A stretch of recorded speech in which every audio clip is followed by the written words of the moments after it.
ensemble. Et vous savez qu'on n'est pas seulement ensemble, il y a le roi des rois qui est avec nous. Alléluia. Il faut qu'on en soit conscient. On n'en est pas forcément assez conscient, et moi je vois quand on chante de tels chants, et que j'imagine, je pense aussi à ce qui s'est passé lorsque Jésus est entré dans Jérusalem notamment. Les gens jetaient leurs vêtements pour que le roi des rois passe dessus. Et nous, on chante et puis on est assis sur nos chaises et puis on chante souvent machinalement. Mais il y a le roi des rois qui est là. Amen. Et que Dieu nous aide à en prendre conscience de plus en plus. Alors c'est pas l'objet de ma prédication ce soir, mais j'avais à cœur de vous le partager. Je vous propose qu'on fasse une première lecture dans la première épître de Paul aux Corinthiens,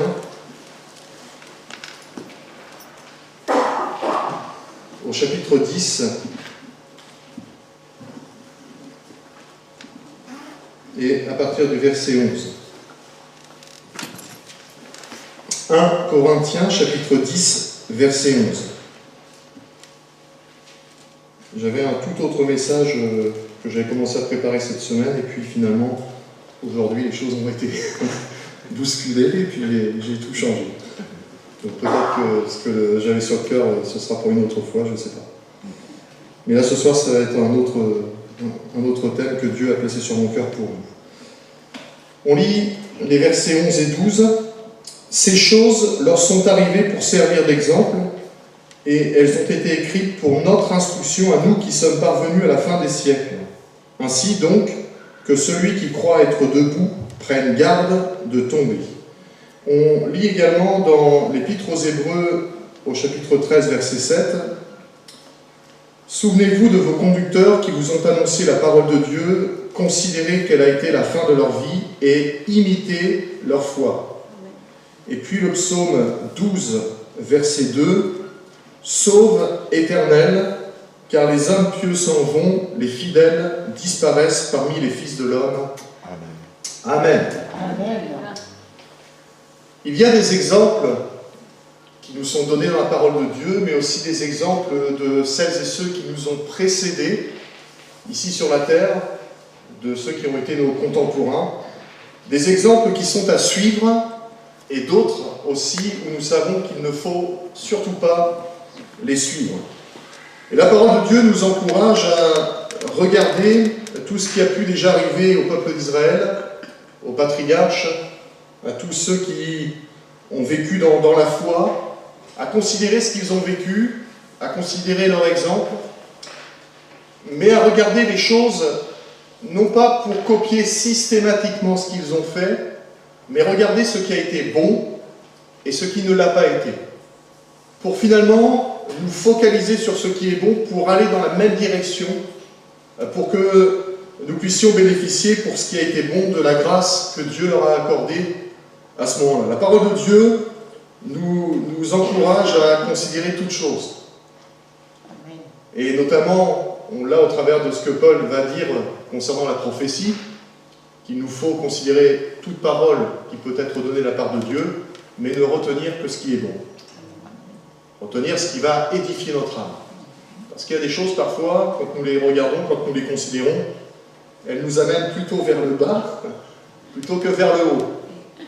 Mais que Dieu nous aide à regarder tous ces exemples, à regarder toutes choses, pour garder ce qui est bon pour notre âme, ce qui va édifier notre âme dans sa communion avec notre Dieu.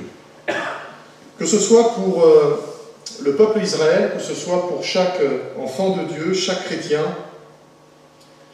la parole de Dieu, et on l'a lu ici, nous encourage à nous souvenir des conducteurs, notamment spirituels, qui nous ont précédés, qui nous ont annoncé la parole de Dieu, de considérer quelle a été leur vie et d'imiter leur foi, d'imiter ce qu'ils ont communiqué pour que nous puissions vivre maintenant, mais que, comme on l'avait partagé il y a quelques dimanches, on puisse aussi le transmettre, le communiquer à ceux qui nous suivent. Amen.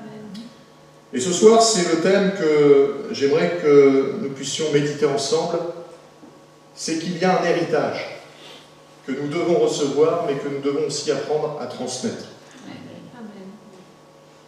Nous ne réalisons pas toujours cela, mais ce que nous faisons de notre vie, ce que nous laissons Dieu faire au travers de nous, a toujours une portée, laisse toujours une trace, notamment dans la génération qui va nous suivre. Et mon frère, ma sœur, j'aimerais que vous et moi nous considérions que ceux qui nous ont précédés ont laissé une trace, ont laissé un exemple, ont laissé un modèle de foi.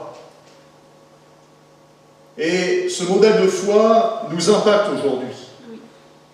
Parce que ce que nous vivons, la manière dont nous vivons notre foi, a été impacté parce que ceux qui nous ont précédés ont vécu avec Dieu. Ne serait-ce que le mouvement dans lequel nous sommes, le mouvement des Assemblées de Dieu, ce mouvement a pris naissance il y a plusieurs années maintenant, plusieurs décennies maintenant, et on voit que ce que ces hommes et ces femmes ont vécu au départ nous impacte encore aujourd'hui. Et j'aimerais que vous et moi nous prenions conscience avec la parole de Dieu que ce que nous vivons aujourd'hui va automatiquement avoir un impact sur l'Église de demain. Si Jésus tarde à venir, bien sûr.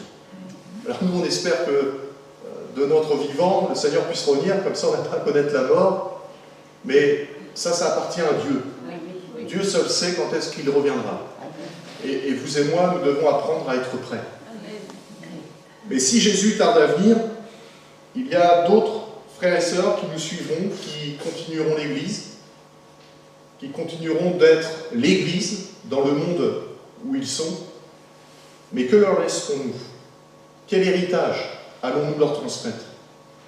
Qu'allons-nous leur laisser comme modèle de foi? Ce que nous aurons vécu de bon ou de mauvais aura automatiquement une répercussion, déjà pour nous-mêmes, mais d'autant plus pour ceux aussi qui vont nous suivre, sur nos enfants, nos familles, nos contemporains, nos frères, nos sœurs, nos amis, toutes celles et ceux avec qui on est en contact. Et j'aimerais voir que, ici, l'apôtre Paul, dans l'épître aux Corinthiens, exhorte à considérer ce qui est arrivé au peuple d'Israël pour que nous puissions, en considérant cela, eh bien, voir ce qu'il ne faut pas faire, ou ce qu'il faut faire aussi pour que nous puissions être dans la volonté de Dieu, vivre dans cette volonté que le Seigneur veut accomplir dans notre cœur. Et il y a une chose notamment qu'Israël avait négligée en son temps, et qui peut nous toucher aussi aujourd'hui, et on trouve dans le livre des Juges, au chapitre 2, et on va lire les versets 10 et 11, Juges, chapitre 2, les versets 10 et 11, il nous est dit que toute cette génération fut recueillie auprès de ses pères. C'est la génération de Josué, de tous ceux qui étaient avec lui et des anciens. Donc toute cette génération fut recueillie auprès de ses pères, et il s'éleva après elle une autre génération qui ne connaissait point l'Éternel, ni ce qu'il avait fait en faveur d'Israël. Les enfants d'Israël firent alors ce qui déplaît à l'Éternel. Ce qui avait été laissé comme témoignage, automatiquement il y a une conséquence. Et j'aimerais qu'on puisse se laisser interpeller vraiment, mon frère, ma sœur, parce que comment se fait-il qu'ici, la génération qui a suivi celle qui a connu les miracles de Dieu, la génération qui avait connu l'entrée dans le pays de la promesse, la conquête, Jéricho qui tombe, comment se fait-il que la génération qui a suivi ne connaisse point Dieu et ne sache même pas ce que Dieu avait fait précédemment? Et je crois qu'ici, il y a de quoi nous interroger, ne serait-ce que par rapport à notre propre cœur, mais aussi pour celles et ceux qui sont autour de nous. Une nouvelle génération s'est levée et ils ne connaissaient pas Dieu et ils ne savaient pas ce que Dieu avait déjà accompli. Que s'est-il passé entre la génération qui est partie et la génération qui est restée? on a l'impression qu'il y a comme un vide. Il y a quelque chose qui manque. Il y a quelque chose qui n'a pas été fait. Il y a quelque chose qui n'a pas été transmis. Et on a vraiment cette impression qu'il y a ici un vide. Et moi, quand je regarde cela, je me dis, mais Seigneur, fais-nous grâce pour que, entre notre génération et celle qui vient après nous, il n'y ait pas de vide. Il n'y ait pas un manque, parce que nous n'aurions pas su ou nous n'aurons pas su communiquer, transmettre ce que nous vivons avec le Seigneur et ce que le Seigneur a fait. Et peut-être que dans la génération où nous sommes, ceux qui nous ont précédés ne nous ont peut-être pas tout transmis de ce qu'ils ont vécu. Et qu'aujourd'hui, nous ne vivons peut-être pas toute la totalité de ce que nous devrions vivre. Nous apercevons qu'il y a ici un problème de transmission. Quelque chose qui n'a pas été communiqué, le bon exemple qui ne leur a pas été transmis. Et ici, je crois qu'il y avait besoin, pour cette génération qui est venue, besoin qu'elle ait un exemple de piété, un exemple de foi, un exemple de reconnaissance, d'honneur pour Dieu, une vie qui soit connectée, une relation personnelle avec son Dieu. Et si Israël a vécu ces choses avec cette constatation, on pourrait dire qu'elle était complètement désastreuse, eh bien peut-être que nous pourrions faire ce même constat quand il s'agit de nos familles, du monde dans lequel nous sommes, de l'Église aujourd'hui, face à la génération dans laquelle nous sommes. Peut-être que nous pourrions faire ce même constat. Qu'avons-nous transmis? Que transmettons-nous à celles et ceux qui sont autour de nous? Que transmettons-nous à nos enfants, à nos amis, à ceux qui nous entourent? Et on s'aperçoit que cette transmission, elle se fait de plus en plus difficilement. Mon frère, ma sœur, où est notre héritage? Que faisons-nous de notre héritage? Est-ce que nous le gardons pour nous-mêmes, comme un trésor que personne d'autre ne peut toucher? Ou est-ce qu'au contraire, nous le laissons être communiqué, être transmis, donné autour de nous? Que transmettons-nous aujourd'hui à nos enfants, nos jeunes, à la génération qui nous suit? Et que laissera-t-on ici, bas sur la terre, comme témoignage lorsque nous la quitterons pour aller dans l'éternité?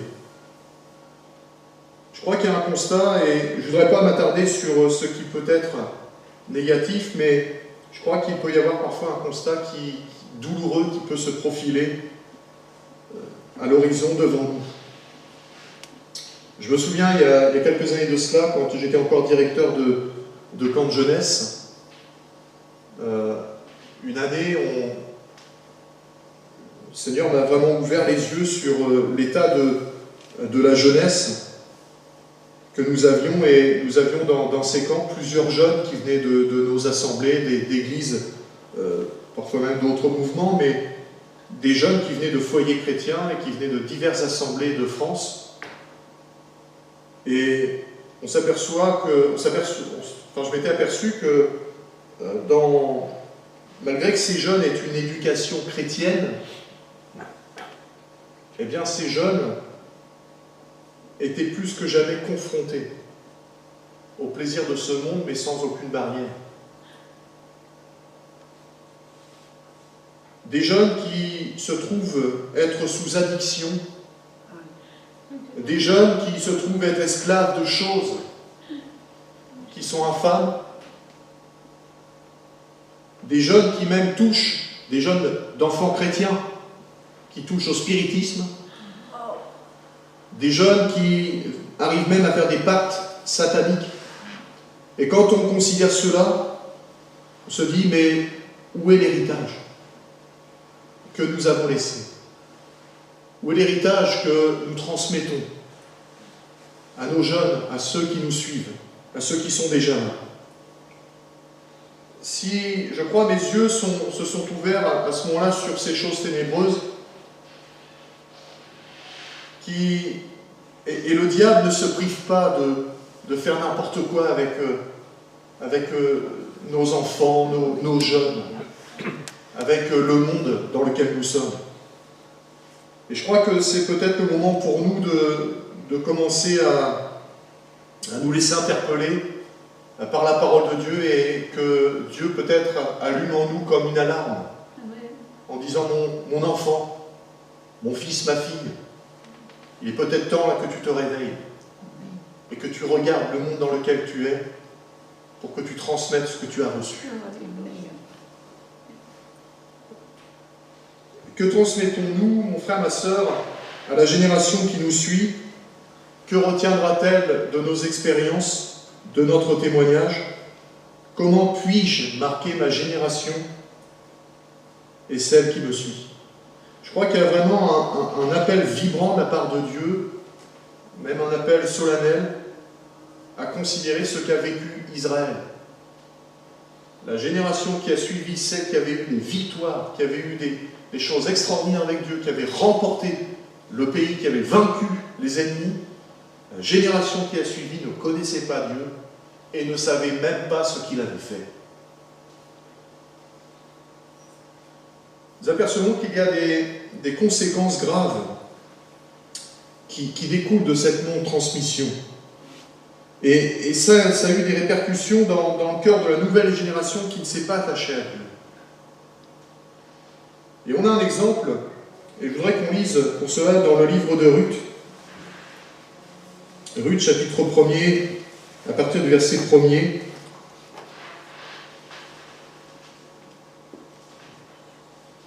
Du temps des juges, il y eut une famine dans le pays. Un homme de Bethléem de Juda partit avec sa femme, ses 2 fils, pour faire un séjour dans le pays de Moab. Le nom de cet homme était Elimelech, celui de sa femme Naomi, et ses 2 fils s'appelaient Machlon et Kiljon.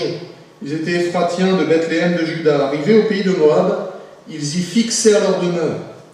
Elimelech, mari de Naomi, mourut, et elle resta avec ses 2 fils. Ils prirent des femmes moabites, dont l'une se nommait Orpa et l'autre Ruth, et ils habitèrent là environ 10 ans. Machlon et Kiljon moururent aussi tous les 2, et Naomi resta privée de ses 2 fils et de son mari. Puis elle se leva avec elle et ses belles-filles, afin de quitter le pays de Moab, car elle apprit au pays de Moab que l'Éternel avait visité son peuple et lui avait donné du pain. Elle sortit du lieu qu'elle habitait, accompagnée de ses 2 belles-filles, et elle se mit en route pour retourner dans le pays de Juda. Ce qui est arrivé ici à Naomi nous amène à considérer que, bien plus qu'une histoire de salut d'une famille, il y a ici un enseignement que Dieu voudrait que nous puissions retirer. Ce qui se passe dans le domaine spirituel pour l'Église peut être comparé à ce qu'ont vécu ces femmes. À cause de la famine, Naomi et sa famille sont partis de leur héritage, de là où elles devaient rester, en Israël.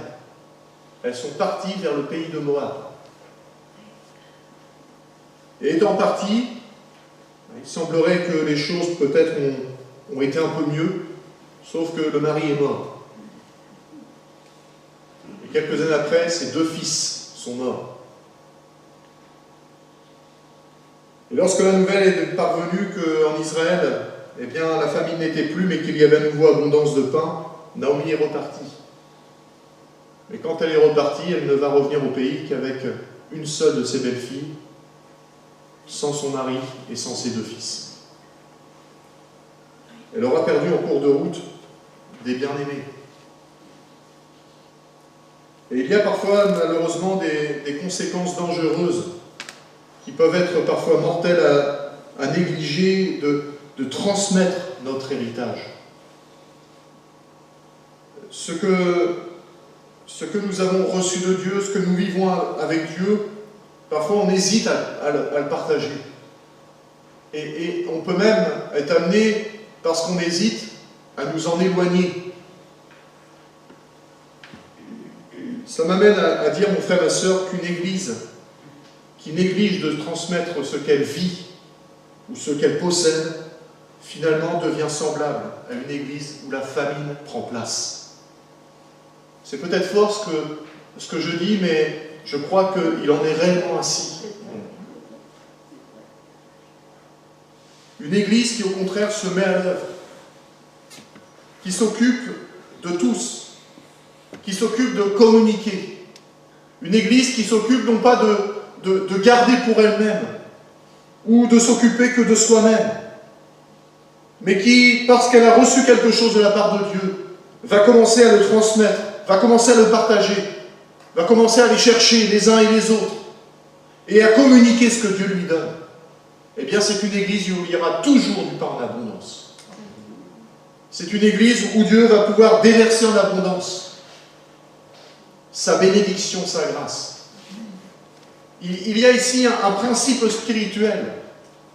C'est que, Jésus le dira, que celui qui croira en lui, des fleuves d'eau vive couleront de son sein.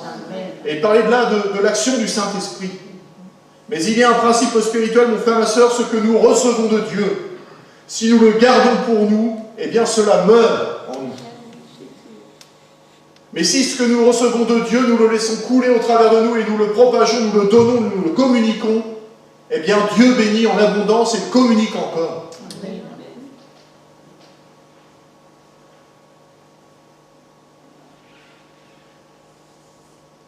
Je crois que notre génération et celle qui nous suit ont besoin de, quand ils viennent au centre, quand ils viennent au cœur de l'Église. Et l'Église, on le rappelle, mais on le sait, l'Église, c'est pas le bâtiment. Même si c'est comme ça qu'on l'appelle, mais c'est pas le bâtiment, l'Église, c'est vous et moi. Et notre génération a besoin, quand elle vient au centre, quand elle vient au cœur de l'Église, quand elle vient de le rassemblement de l'Église, de trouver ce pain en abondance. Et ce pain en abondance, il est le résultat de ce que l'héritage est communiqué et partagé. Une église qui vit, c'est une église qui donne naissance. C'est une église qui produit.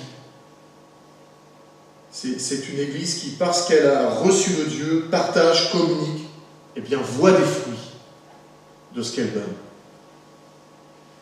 Notre pays, notre région, notre ville, nos enfants, nos petits-enfants pour certains, ont besoin d'être sauvés. Mais ils ne pourront être sauvés qu'à partir du moment où nous laisserons Dieu, au travers de nous, communiquer ce que nous avons reçu. J'aimerais qu'on puisse ce soir laisser le Saint-Esprit peut-être nous faire quelque chose en nous de nouveau, toucher nos cœurs.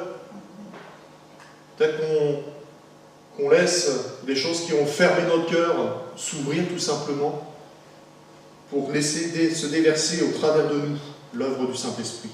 Vous savez, le temps est court et la génération suivante, finalement, elle est déjà là.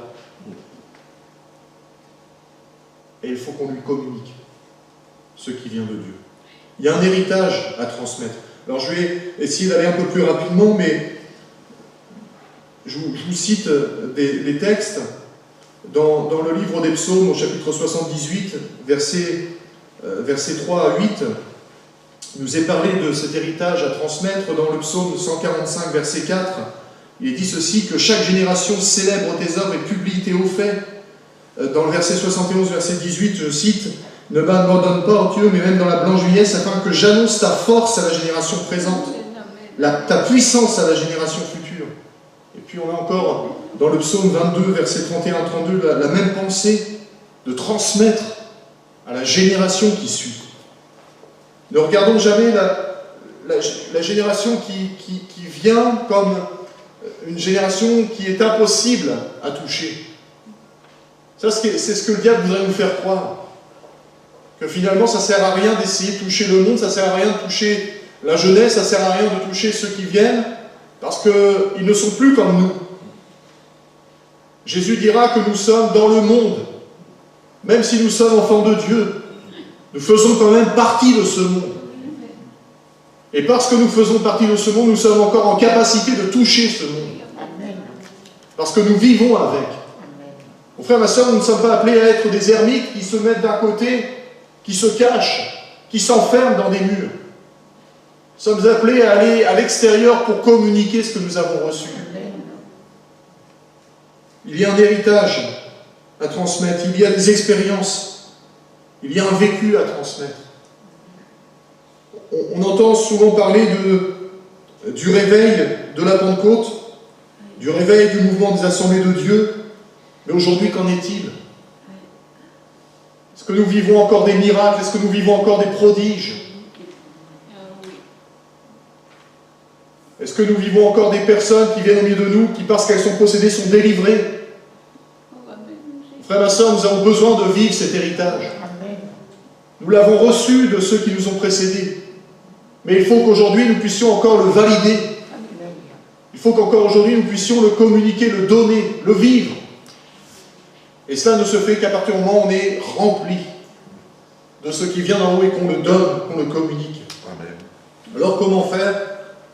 Eh bien, dans le deuxième livre des Rois, au chapitre 4, et à partir du verset 1er, j'aimerais, avec cette expérience qu'Élisée a faite avec une femme d'entre les prophètes,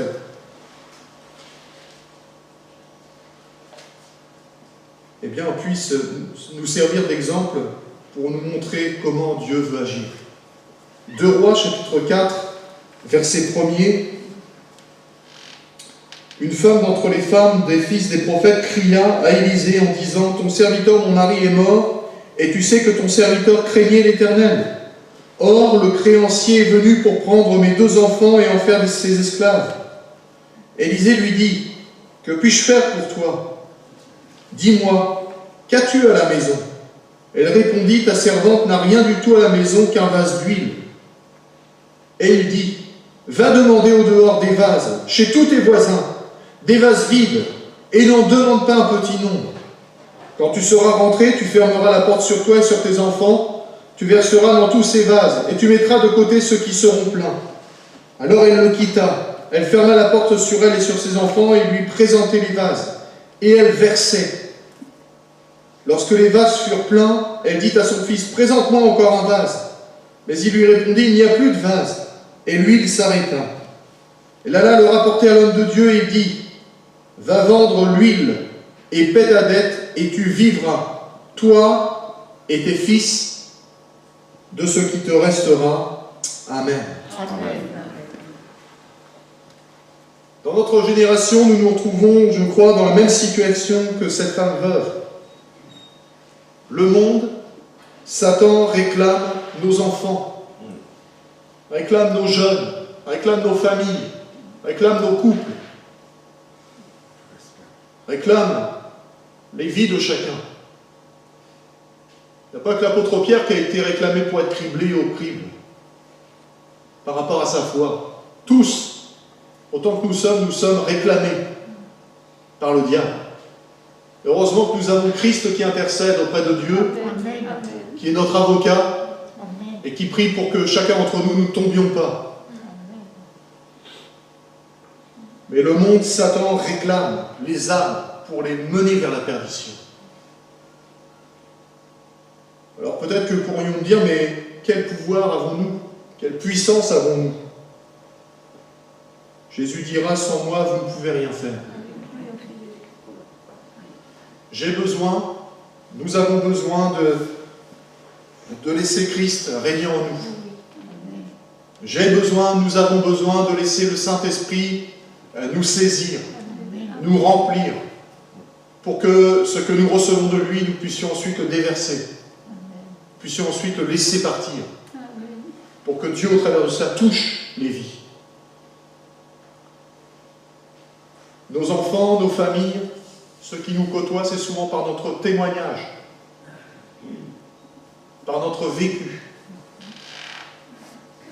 qu'ils peuvent certifier que Christ habite en nous. Et le seul moyen d'être certifié, d'avoir le sceau de Dieu, la faveur de Dieu, c'est lorsque le Saint-Esprit agit au travers de nous. Il y a 2 questions que cet homme de Dieu va poser à cette femme.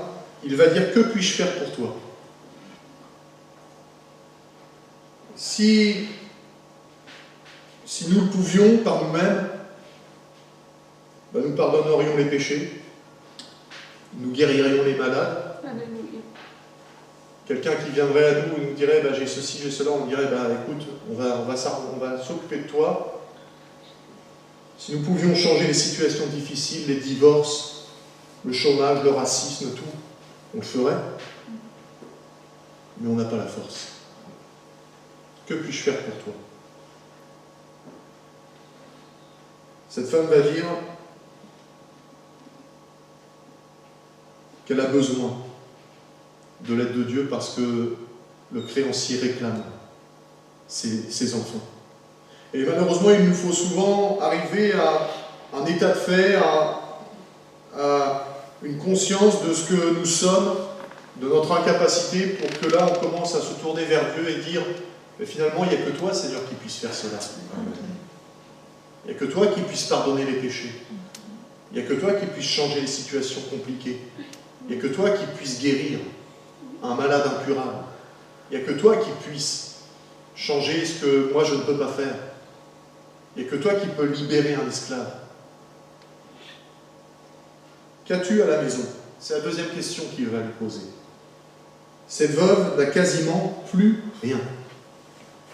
Et humainement parlant, il ne lui est pas possible de pouvoir se sortir de cette difficulté de ce que ce créancier lui demande. Elle va lui dire, je n'ai à la maison qu'un vase d'huile. Littéralement, elle va dire, je n'ai qu'une onction d'huile. Juste de quoi soindre elle-même ou quelque part se parfumer encore une fois. Elle n'a juste que ce qui lui convient pour une fois et que pour elle-même. Je ne sais pas si vous avez remarqué, mais elle parle d'un vase. Élisée parle de plusieurs vases. Nous considérons ce que nous sommes dans notre état, mais Dieu lui voit la multiplication de ce qu'il peut faire au travers de nous. Il lui demande d'aller chercher des vases à remplir. Et je crois que notre mission aujourd'hui, mon frère, ma sœur, c'est de remplir des vases, c'est de transmettre. Il y a des vases à remplir. On a besoin de laisser Dieu, non pas essayer de le limiter en lui disant « Seigneur, tu ne peux pas aller au-delà de cela dans ma vie. » Mais ce que j'ai, peut-être que c'est juste pas assez, mais ce que j'ai, je te le donne.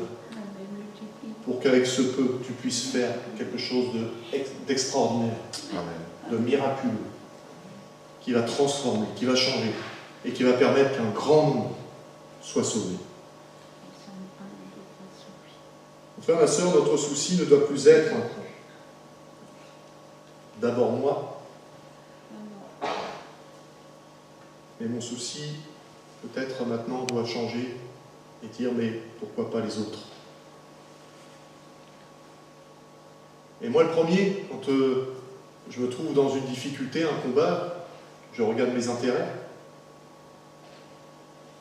Peut-être que Dieu nous appelle à regarder les intérêts des autres. Pour que nous apprenions non pas à conserver seulement ce que nous avons pour nous, mais que nous puissions le déverser vers d'autres. Nous sommes nous-mêmes ces vases, et nous avons besoin que le Seigneur nous remplisse en abondance, et ce que Dieu fait finalement, c'est de nous faire déborder. Et quand on déborde, on arrose ce qui est autour, on remplit ce qui est autour. Et ce soir, mon frère, ma sœur, Dieu nous appelle, Dieu t'appelle à déborder de ce qu'il est lui en toi, pour qu'il soit lui en eux. Et de cette manière, en laissant déborder ce que Dieu a mis en nous, en laissant sortir ce que Dieu a mis en nous, peut-être qu'au début, nous aurons l'impression de perdre. Mais perdre avec Dieu, c'est jamais perdre. Perdre avec Dieu, c'est gagner. Parce que ce que tu vas perdre, mon frère, ma soeur, tu vas le retrouver au centuple. Ce que tu vas perdre, tu vas le récupérer d'une autre manière parce que Dieu agit avec abondance, Dieu remplit jusqu'à déborder pour que ça remplisse autour. Et tant qu'il y a des vases, eh bien Dieu donne l'abondance.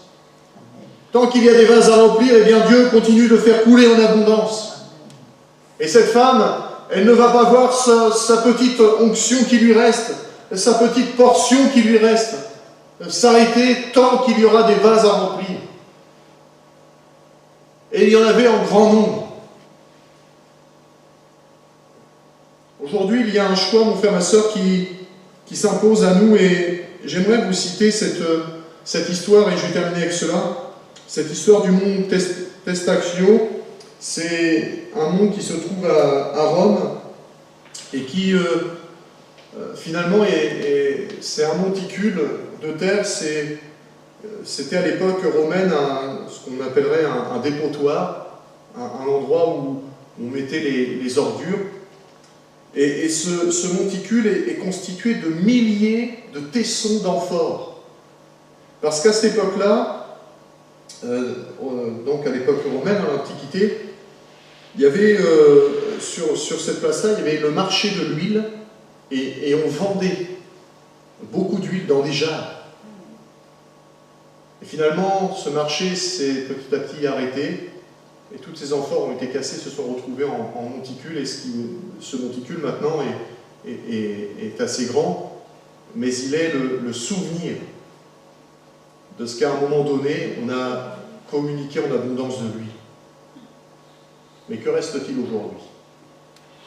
Des morceaux de tessons vides. Quel choix allons-nous faire, mon frère, ma soeur? Quel choix l'Église de Maronne doit-elle faire? Voulons-nous être une Église Testaccio, un endroit où il y a des vases mais qui ne contiennent pas d'huile? Ou voulons-nous au contraire être une maison où on remplit les vases? Ou même si je n'ai pas beaucoup, eh bien, je donne au Seigneur pour qu'il remplisse et qu'il agisse avec puissance. Je crois que Dieu nous appelle à considérer l'exemple d'Israël, de celles et ceux qui nous ont précédés, afin de savoir comment mettre notre vie en accord avec sa volonté, et que nous puissions apprendre, en considérant la génération dans laquelle nous sommes, ce que nous voulons communiquer. Qu'est-ce que je veux communiquer à ceux qui vont me suivre?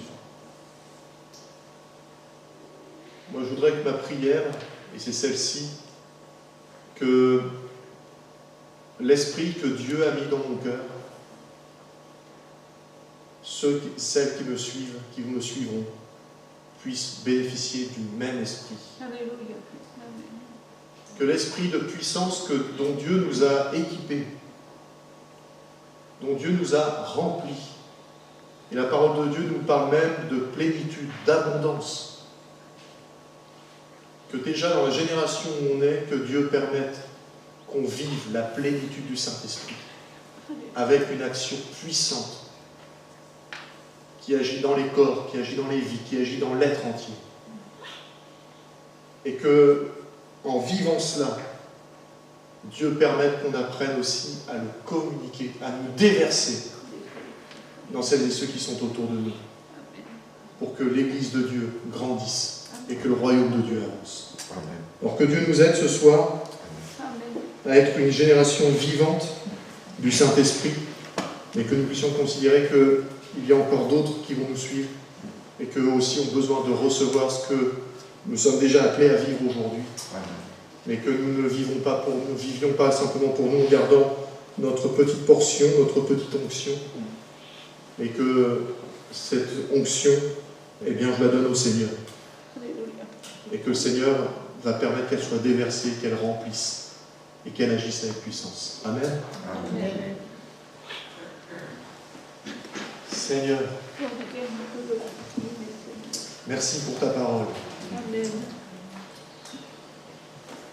Nous voulons nous attendre à toi, mon Dieu, et nous te prions que tu nous viennes en aide en cet instant. Nous avons reçu un héritage.